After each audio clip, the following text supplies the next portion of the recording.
Hi மக்களே, how are you? வாழ்க வளமுடன். மகளிர் உரிமைத் தொகை ரூபாய் 1000 கட்டாகிறது. ஏன் கட்டாகிறது, எதனால் கட்டாகிறது அப்படிங்கிறத பற்றி தான் இந்த வீடியோவில் பார்க்க போகிறோம். பார்க்குறதுக்கு முன்னாடி என்னுடைய சேனலை மறக்காமல் லைக் பண்ணுங்கள், ஷேர் பண்ணுங்கள், சப்ஸ்கிரைப் பண்ணுங்கள். பக்கத்தில் இருக்கிற ஆளுங்கிற பெல் ஐக்கானை கிளிக் பண்ண மறந்துடாதே. அப்போ தான் நான் போடுற வீடியோ உங்களுக்கு நோட்டிஃபிகேஷனாக வரும். இது எதனால் கட் பண்ணப்படுகிறது? ரேஷன் கடையில் பொருட்கள் வாங்காவிட்டால் எவையெல்லாம் நிறுத்தப்படுகிறது? 1வது, மாதம் மாதம் கொடுக்கப்படும் ரூபாய் 1000 நிறுத்தப்படும்.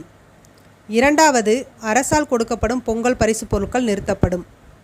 3வது, பேரிடர் நிவாரணத் தொகை என்பது இயற்கை சீற்றங்கள் அல்லது எதிர்பாராத விபத்துக்களால் வெள்ளம், புயல், நிலநடுக்கம், வறட்சி போன்றவை பாதிக்கப்படும் மக்களுக்கு அரசு வழங்கும் நிதி உதவியாகும். இந்த நிதி உதவியுடைய நோக்கம் என்னென்ன அப்படிங்கிறத பார்ப்போம். இதனால் உங்களுடைய நிவாரணத் தொகை கட்டாகும். உயிரிழந்தவர்களின் குடும்பங்களுக்கு இழப்பீடு வழங்குதல், காயமடைந்தவர்களுக்கு மருத்துவ உதவி செய்தல் மற்றும் உடைமைகளை இழந்தவர்களுக்கு புதிய வாழ்வாதாரத்தை உருவாக்க உதவுதல் இதன் நோக்கமாகும். இவை அனைத்தும் நிறுத்தப்படும். ஆகவே அட்டை பயன்பாட்டில் இருப்பதை உறுதி செய்ய மாதம் ஒரு முறை ஏதேனும் ஒரு பொருளை வாங்குவது அவசியமாகும்.